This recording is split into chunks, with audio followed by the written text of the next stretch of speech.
Ya, saya akan mencoba berbagi tentang penggunaan dari LMS bagi pengajar praktik pendidikan calon guru penggerak.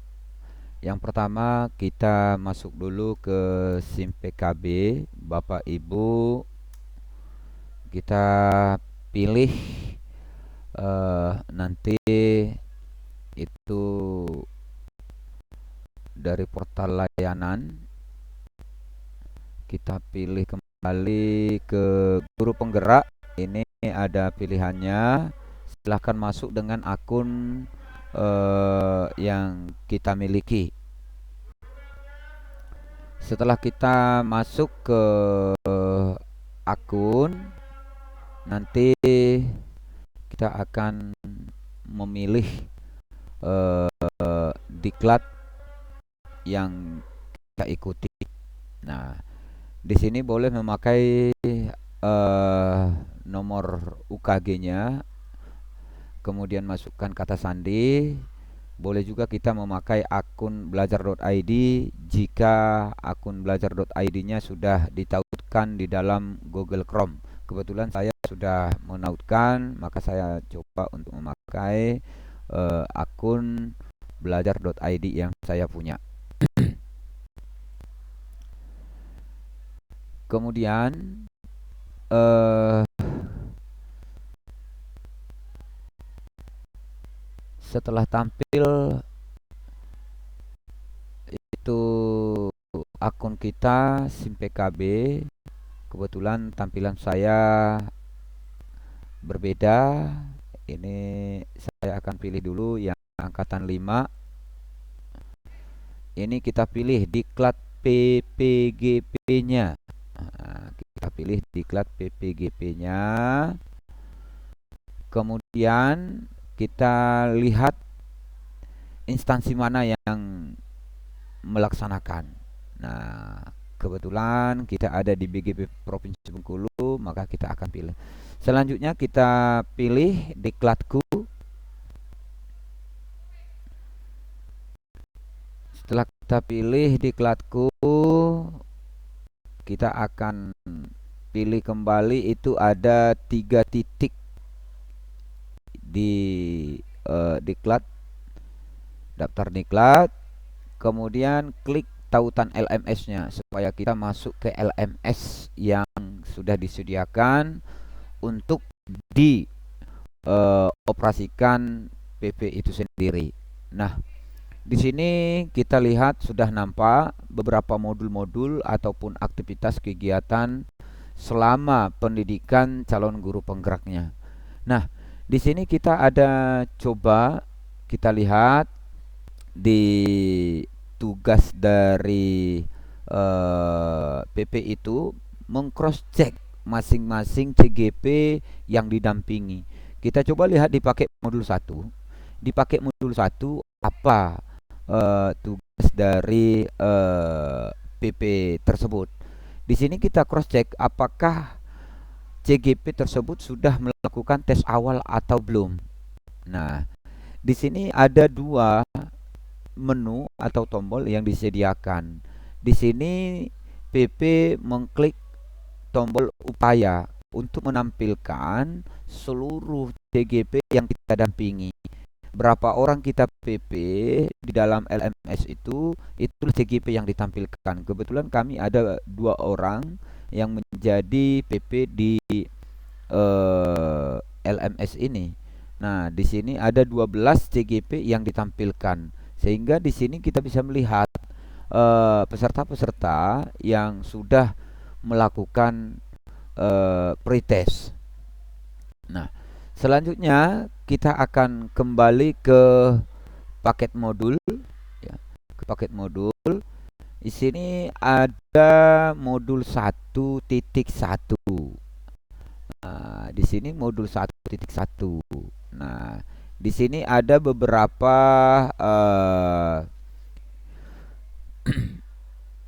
menu atau judul kegiatan pendidikan. Di sana ada refleksi, ada modul komunikasi antara fasilitator dan pengajar praktik. Ini bisa kita lakukan jika ada yang sangat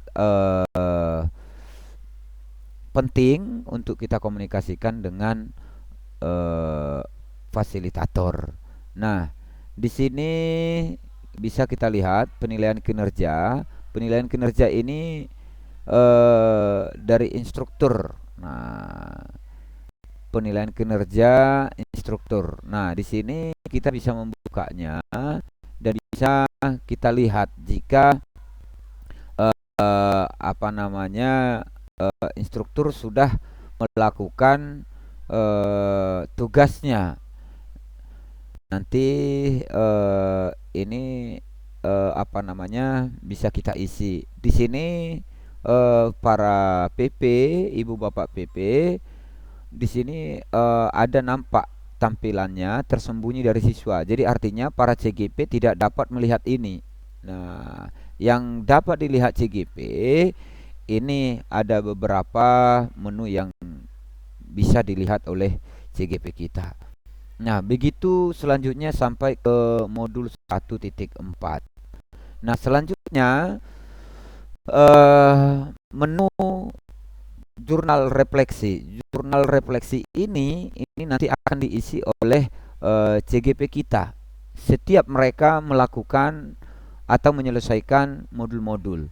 Nah, di sini jurnal komunikasi. Jurnal komunikasi ini disediakan untuk fasilitator dan PP. Nah, jika ada bahan-bahan yang sangat-sangat penting ataupun perhatian khusus kepada CGP yang kita dampingi, boleh kita buat di sini pada setiap bulannya.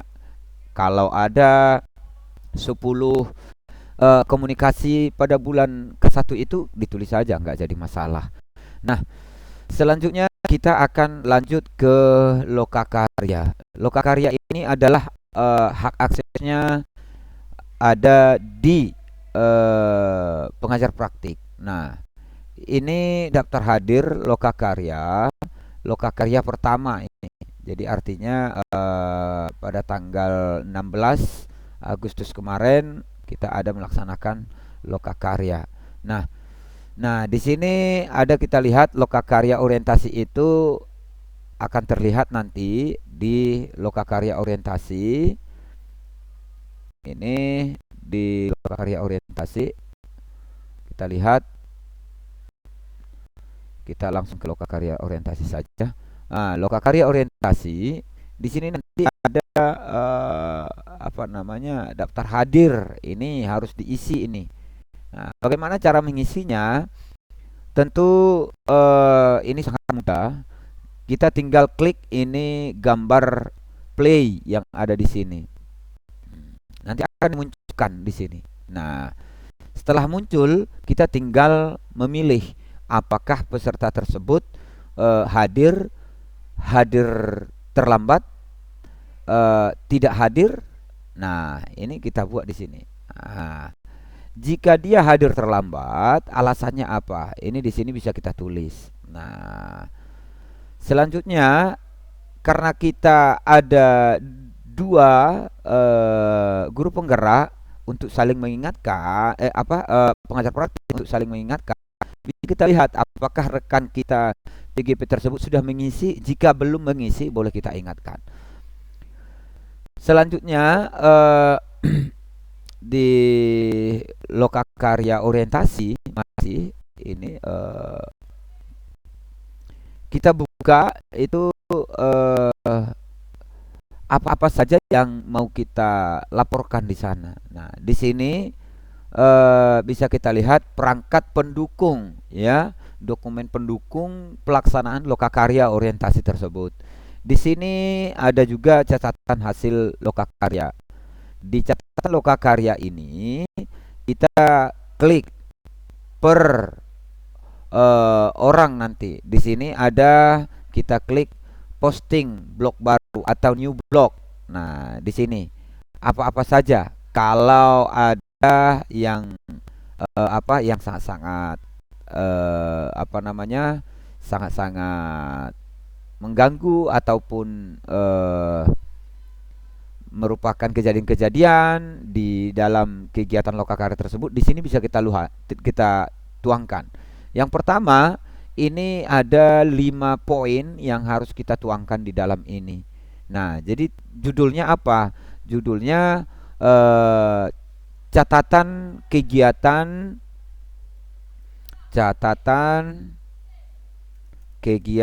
lokakarya orientasi.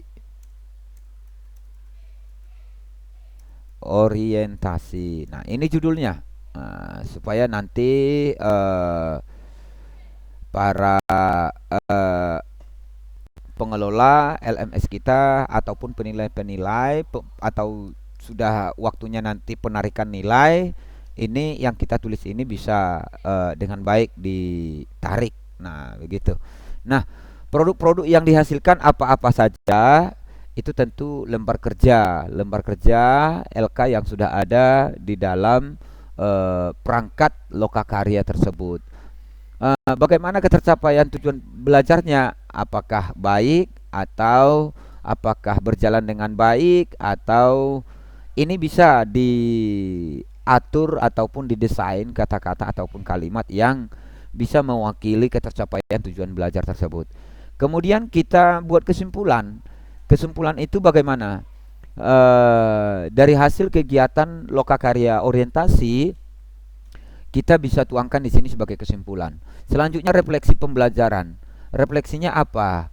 Mungkin karena kita kalau dia dalam kegiatan lokakarya orientasinya dilaksanakan secara online, tentu banyak ragam yang kita temukan. Mungkin para peserta sangat susah untuk login atau apa dan segala macamnya. Boleh kita tuangkan. Jika lokakaryanya tatap muka atau luring, tentu banyak hal yang kita temukan di dalam kegiatan pelaksanaan tersebut. Melihat situasi dan kondisi Bapak Ibu pengajar praktik. Setelah selesai itu kita lampirkan. Apa yang kita lampirkan itu? Yang kita lampirkan adalah produk yang dihasilkan tadi. Produk apa yang dihasilkan? Di sini bisa kita tuangkan. Selanjutnya kita ke ke lokakaryanya.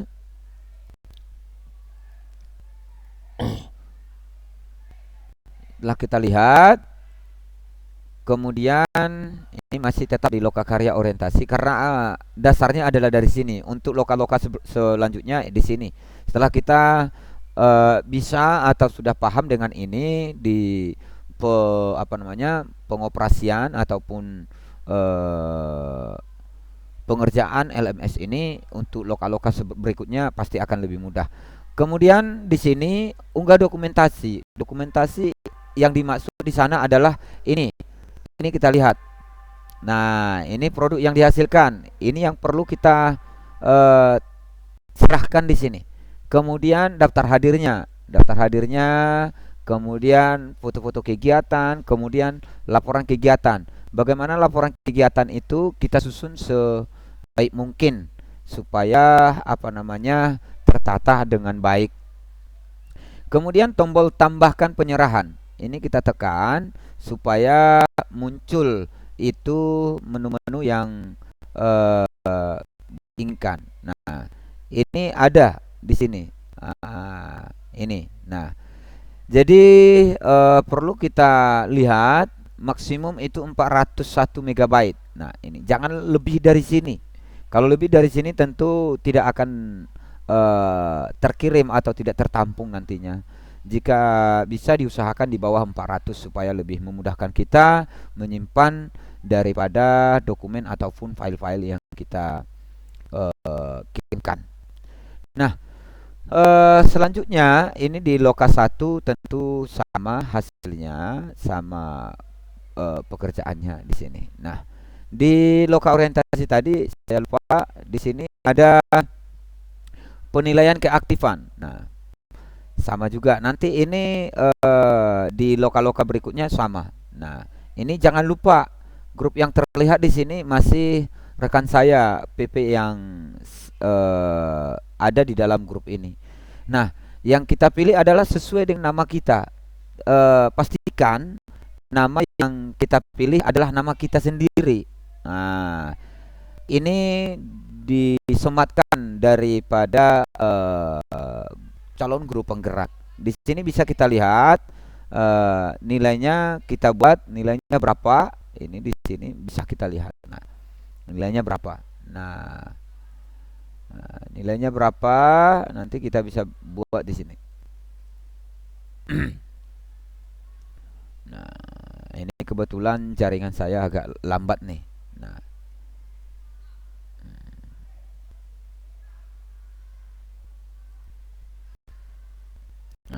ini nanti di situ nanti kita akan lihat. Setelah kita buat, kita boleh lihat semua kiriman. Nah, apakah kiriman kita itu sudah terkirim atau belum? Nah, di sini. Nah, di sini ya bisa kita lihat. Nah, selanjutnya kita ke pendampingan individu. Nah, pendampingan individu ini bisa kita lihat. Kita klik PI berapa kita yang kita mulai. Nah, langkah-langkahnya ini bisa kita lihat. Langkah-langkahnya ini bisa kita lihat, dan pedomani ini adalah pedoman kita untuk melaksanakan pendampingan. Nah, ini adalah garis-garis besarnya. Artinya kita tidak menyimpang dari langkah-langkah yang telah diberikan. Selanjutnya, jurnal pendampingan. Jurnal pendampingan ini boleh kita print terlebih dahulu. Nah, apa-apa saja ini. Nanti pada saat kita sudah mau menginput, bisa kita langsung ketik di sini. Nah, setelah selesai diisi ini, boleh kita kirimkan kuesionernya. Yang berikutnya bisa kita lihat ada namanya rencana tindak lanjut. RTL ini bisa kita isi, kita klik posting blog baru atau new blog. Nah, di new blog ini apa tindak lanjut dari pendampingan individu tersebut. Rencana tindak lanjut tersebut ada itu pada itu tadi di langkah-langkah. Nah, bisa kita lihat rencana tindak lanjut ada di sini. Nah, rencana tindak lanjutnya ini kita lihat ini. Nah, tindak lanjutnya bagaimana? Apa-apa saja yang mau kita tindak lanjuti. Nah, apa yang kita temukan? Nah, apa yang kita temukan pada saat pendampingan individu tersebut? Nah, jika pembelajaran atau pendampingan itu masih butuh pendampingan khusus, maka perlu ditindaklanjuti. Atau masih belum menemukan hasil dari masing-masing modul yang sudah dipelajari oleh CGP, maka perlu kita tanyakan dengan CGP itu tersendiri. Maka perlu ditindaklanjuti dengan siapa, baik dengan CGP ataupun dengan fasilitator. Nah, selanjutnya kita akan lanjut ke unggah dokumentasi. Nah, di dokumen ini bisa kita klik itu nilai supaya muncul per masing-masing individu CGP. Apa-apa saja yang kita berikan di sana.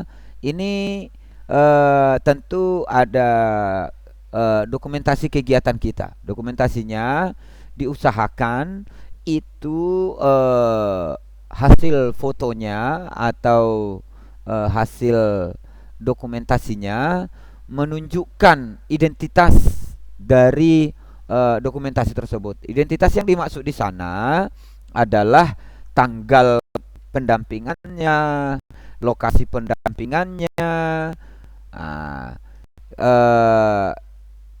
itu berada di mana. Jadi artinya tidak bisa melakukan manipulasi. Jadi artinya dokumentasi yang kita buat itu memang benar-benar kita laksanakan, memang benar-benar ada di tempat itu pada waktu itu, waktu yang kita tentukan atau waktu yang sudah kita sepakati dengan CGP tersebut. Mungkin itu adalah sebuah tutorial ataupun petunjuk kerja bagaimana kita